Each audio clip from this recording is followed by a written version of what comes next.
Hi, Giant Builders. So, what's your story? It's hard to know how to tell our stories and what impact that actually makes on other people. And today's guest speaker is going to talk about creating our stories. Let's check it out. Building spirituality, family, health, and business. This is the Giant Builders with Lois Wyant. Welcome, Giant Builders. I hope you're having a great day. Isn't it wonderful to be into that springtime? So, today's guest is Sabine Kvenberg. Hi, Sabine. How are you? I am fantastic. Thanks for asking. Oh, great. Well, can you tell our listeners a little bit about yourself and what you do? I'm also known as the storytelling dame from Germany because, as a former actress and director, I know the power of stories and in communication, in connecting. And that's what I do today. I was a stage and TV actress in Germany for 10 years before I moved to the States, where I founded and opened my own business, which was a performing arts school, which I helmed for 27 years. Yes, I started when I was just 5 years old. Of course. And now I teach entrepreneurs, teams, corporate teams, how to better communicate, incorporate stories to connect, convey, and of course, also making sales. Well, that's pretty cool. So, I don't know, that sounds so exciting to be like an actress and a director, especially like, oh, yes, I was in Europe. I mean, do you have any fun stories to tell about that? Oh, uh, how much time do we have? Well, there were some really funny stories, you know, uh, along the way. One was I was a beginning actress, a young actress, and I played Dorothy in The Wizard of Oz. Oh, And as you know, they have the ruby slippers, and in the stage play, well, magic movie is easy, but on stage, you actually physically have to change back your shoes.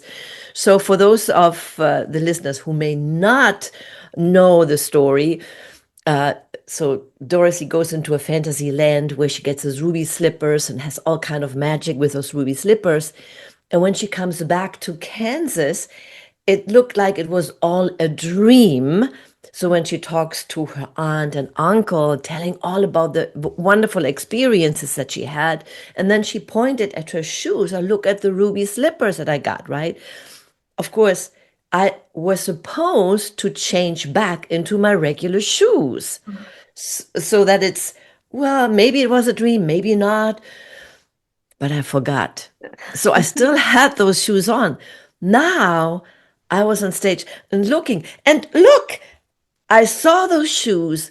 But here's the one thing, Lois, when you are a professional actress, you also learn how to improvise because you have to improvise when you're on stage because sometimes something can get wrong. And sure enough, that's what I had to do. I don't remember what I said, but I just went off, and my colleagues would look at me like, what is she well. talking about? This is not in the script. But I kind of rescued that situation. So that was good. That's very, very sweet. Oh, man. The wonderful life touches you've had, I'm sure have been really great. So let's talk about like people telling their stories. I mean, everybody should be sharing stories, especially like business professionals, because they say stories sell. So those are important. But what are some common mistakes that people make when telling their story, and how can we avoid those? Fantastic question. Oftentimes, people, yes, share their story, but either they go way too long and then they're losing people along the way. And sometimes they tell the story like it's a news report. That's not very exciting. So when I work with my clients, I always encourage them to make it very visual incorporating the senses we have, smell, sight, hearing, right? And as director for over 3 decades, when I directed shows, I always know you have to grab people's attention right away. And we put this into the storytelling secrets as well. You have to grab people's attention by start in the middle of the scene. Remember a movie. Most of the time, especially when it's an exciting movie, action perhaps, you start in the middle of the scene. And even romantic, maybe you start seeing a couple kissing. Who knows, right? But you're right engaged in that scene. Same thing when you tell a story. And the third point that I want to make is every story should have a point, and every point should have a story. You see, when you say something, it needs to connect. And stories are so powerful because our million-year-old brain is wired to stories. And you probably notice yourself and your listeners when there's a great stories, you are engaged, you lean in. And that is the magic, or that's when magic starts to happen when you speak in front of an audience or want to quote unquote sell something. You don't even have to sell it. It sells for itself if you do the right, if you have the right framework for that. And that's what I teach. So what inspired you to go this direction with the invisible stage? What does that concept mean to you? Mm, fantastic question. My background is the entertainment industry, and I saw myself talking more and more about those metaphors that connects, right? When I tell a story, there's a point to it. And then I realized how life is so much like a story, a movie, a play, so many components. That is one point. But along the way, I discovered something very, very important. And this is actually how I started writing my first book. My first book called Secrets on How to Succeed in Showbiz. Mm. In the capacity of having my performing arts school, I also had an agency where I prepared aspiring actors, performers to get in front of agents and casting directors. And then I realized some of them just they're not successful. And I asked my question, why? They're equally talented. And then I realized it's the 20-80 rule. 80%, or let me put it back, 20% in this case was their talent, but 80% is what they did with it. Their mindset, their attitude, their goal setting, planning, and everything. That was important. And that led me to write that book. And the first part, believe it or not, is all about personal growth, your mindset, how you set goals and planning and so forth, before I got into the nitty-gritty of a performer's life and how to get their gigs and engagements. And that led me down the path of teaching more and more personal growth, mindset. And later on, I spoke on stages, but not just for performers, also other audiences. And they wanted to have a book. Well, they are not in the entertainment industry. So I thought, okay, what can I do? I want to give them something. So I wrote my second book, Unlock Your Full Potential 10 Easy Steps to Live the Life You Imagine. And and that was more of that. So now, fast forward where I am today, I started the concept, the invisible stage, because I realized we have to master the moments no one sees to lead the moments everyone remembers. And that is our invisible stage. To give you a context, remember I told point, story, story, point, right? Uh, you asked me earlier about my entertainment history and what was fun. And I actually share this in my new book, Gumchin, how I explain the invisible stage. So when I was a performer, I had one dream role. No, I had many, but this one particular dream role I wanted to play so badly that had also the transition from me being the young ingenue to becoming the more character, comedic role. And that role was Madame Thénardier in Les Miserables. Okay. And that character was just like mean, but funny at the same time. It was just beautiful. So in Vienna, Austria, I lived in Hamburg, Germany. And Vienna, Austria is all the way in the south, another country in Europe. They were having auditions for Les Miserables. And I said, oh, I want to audition. And I knew when you want to have something so badly, you have to work for it. So I found a song that reflects that character. It was powerful, but also lyrical and emotional. It was from Into the Woods, The Witch from Into the Woods. Just in case somebody is listening, oh yeah, I know that. But it doesn't make a big difference in this conversation. So I had a musician transpose it one key lower so it fits my voice perfectly. I had it recorded. I practiced every single day, day in, day out. And I practiced with my vocal coach. I practiced with my tape. Back in those days, it was still tapes, right? That dates me, I know. And then the day came. I was playing in Hamburg.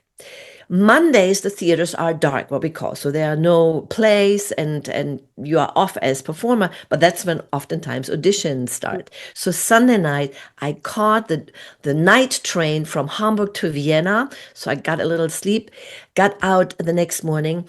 I brought my tape recorder with me because I also know the transposition was hard to read and it was a very difficult play.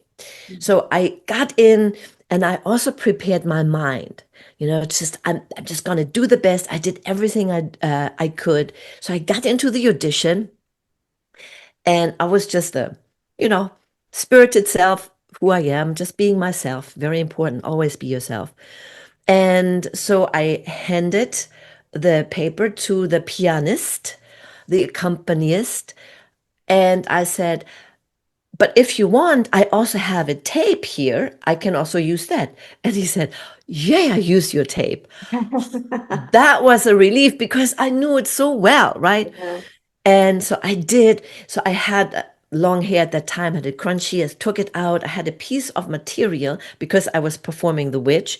And you usually don't do costumes, but sometimes you can use a prop or something. So I put it together, put it around, and then I started singing. Oh, what did I clearly say? Children should listen. So I just started that performance and I was done.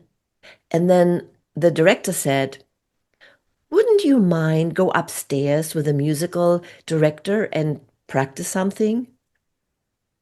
Woo, I knew I had one foot in the door. So I went up, we practiced that song. It was so hard. And then the musical director said, I don't know if you can get it. I said, yes, I can. You see that mindset that, yes, I can. Can we please do it again? So she did it a couple of times and I got it. I went down, I performed it. They say thank you. And 3 days later, I got the call and I got the part. Oh, yay. But listen, I wouldn't have gotten that part standing in the spotlight if I would have not practiced on my invisible stage. Mhm. Those moments no one saw. And you see, this is the interesting part. Sometimes people think, oh my gosh, she or he is so successful, like overnight.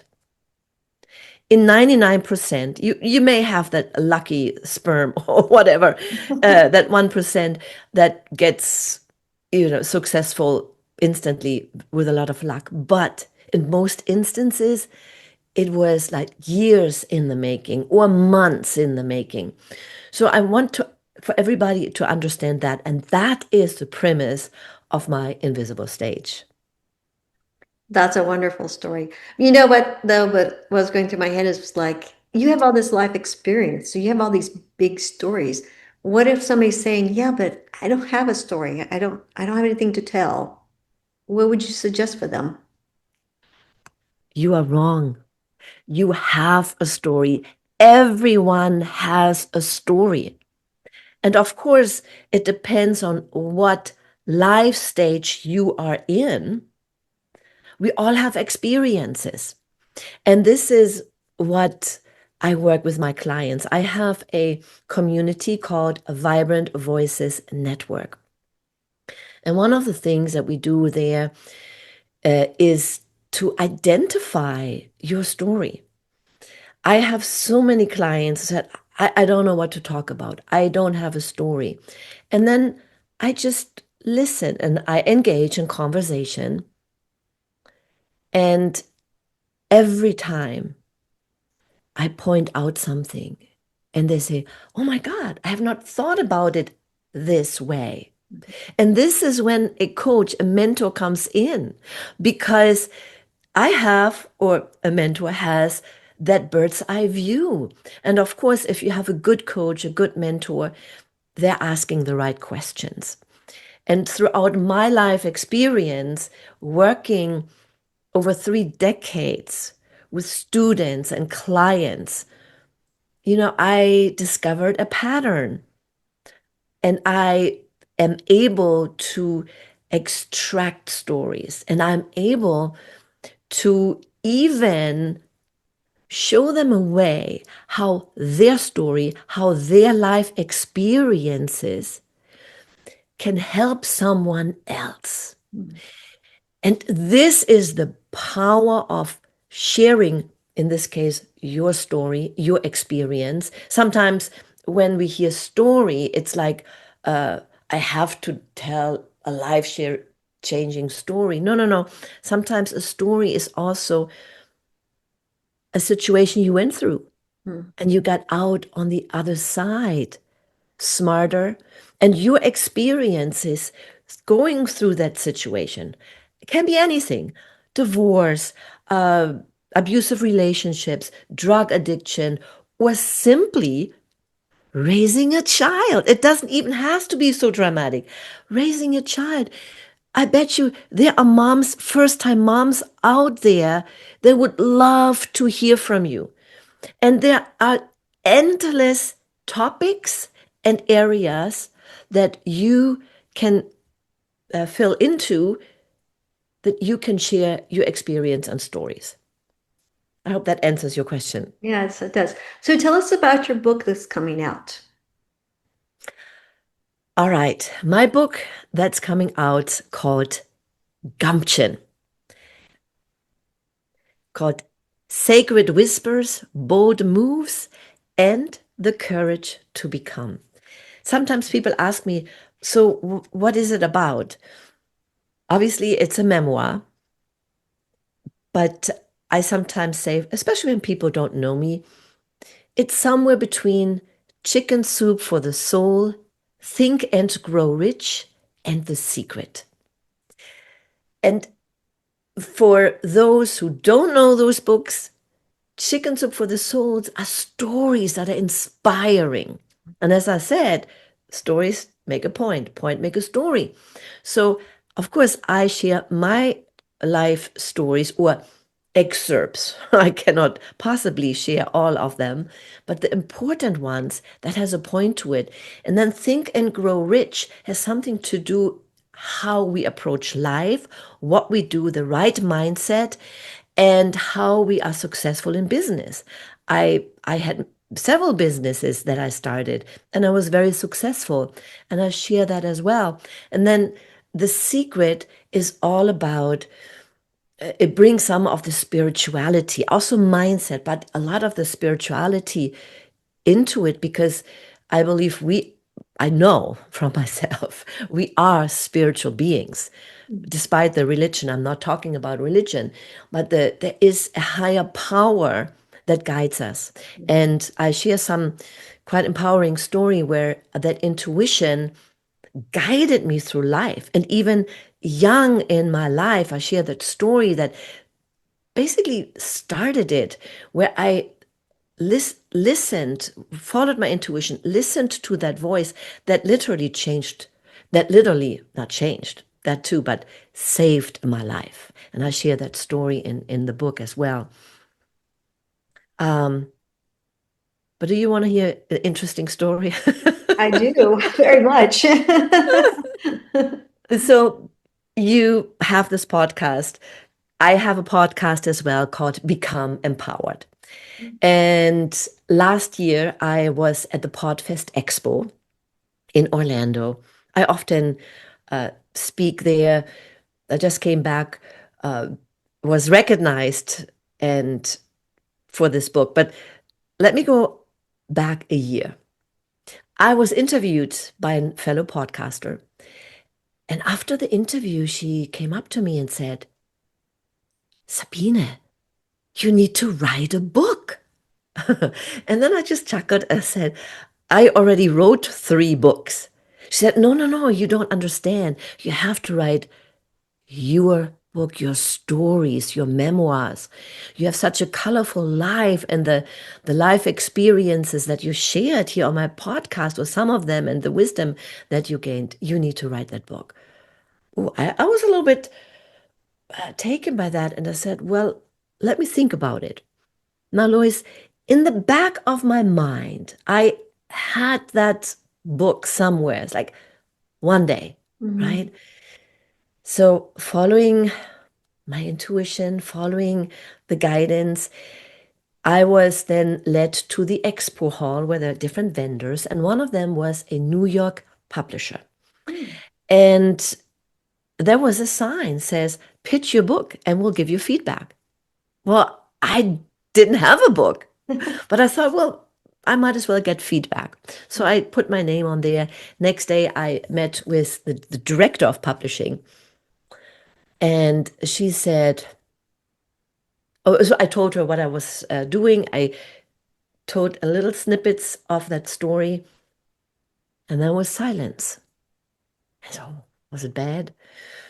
And her response was, Sabine, you're a good storyteller, but at some point in your story, I felt my throat tightening up and I have to hold back my tears. She said, you need to write that book. Oh.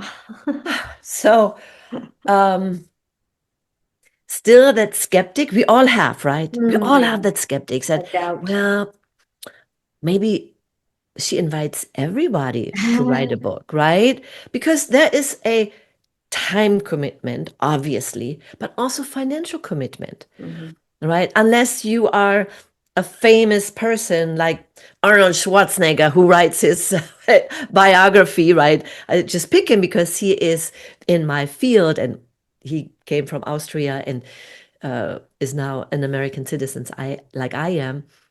Nobody is really giving you like a big advance, but this is a kind of a hybrid uh, publisher in New York. You get like a tiny advance, but you have to make a commitment to buy so many copies of your own book because they put a lot of time and effort and resources into it to create this book. And sometimes maybe somebody's bowing out, right? So I researched, and then I found out they get about 5,000 pitches a year and they take only about 150.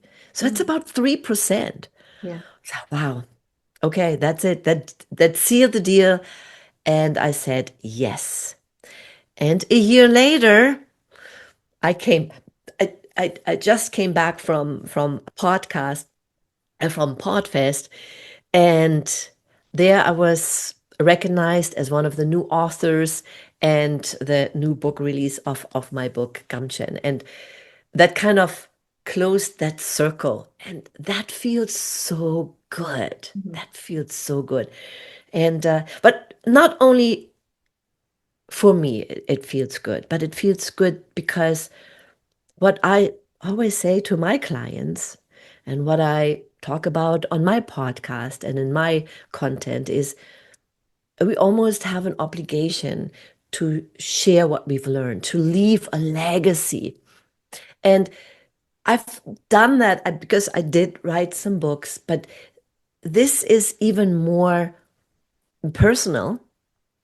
And I know that this book can change people's lives. And that's why I want to get it into as many hands as possible. Well, we're going to have the link to the book below, but it's not available yet, right?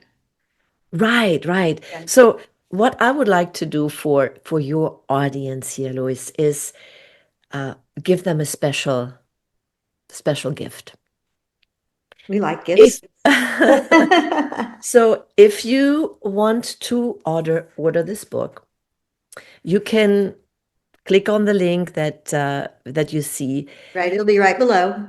Okay, Hmm. and this is available on Barnes and Nobles right now. And if you go there and you pre-order that book, it will be shipped to you in August. But I have an advanced copy that I can give you right now, and that is the ebook version. So if you email me that copy of, screenshot, whatever, that you pre-ordered it, and send it and email it to Sabine at sabinekvenberg.com. Which we'll have that below too, because you might have to guess how to spell all that.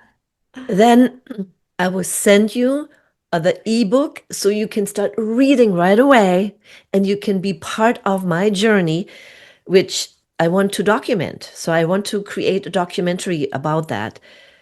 But here's one more thing. If you do that, I also want to say thank you because you're supporting that this book is on its way to becoming a bestseller. And I want to give you a free coaching session with me. So just email that receipt. And if you do so, mention this podcast. And then that's a special extra gift for you. Whoa, that is really cool. Well, thank you, Sabine. That is very nice, very generous of you. Well, any closing thoughts? Well, I can only say you have a story. You have a voice that needs to be heard and seen. And if you want to learn more, obviously there are all the links below. If you go to sabinekvenberg.com/resources, I have some more free resources as well outside of the book. But you have a voice, you have a story, and don't let that music that is within you die. You have to bring it out. And I would be honored if I can help you do that. Oh, that was very nice. Well, thank you, Sabina. So appreciate you just sharing your time with us and all of your wisdom. Giant Builders, all her links will be below. Make sure you buy the book, get your 1 hour coaching, and look at those free resources. Those will be great. So, well, thank you very much. I appreciate all your time. And so, Giant Builders, we'll see you next week. Thank you for listening. This has been The Giant Builders with Lois Wyant.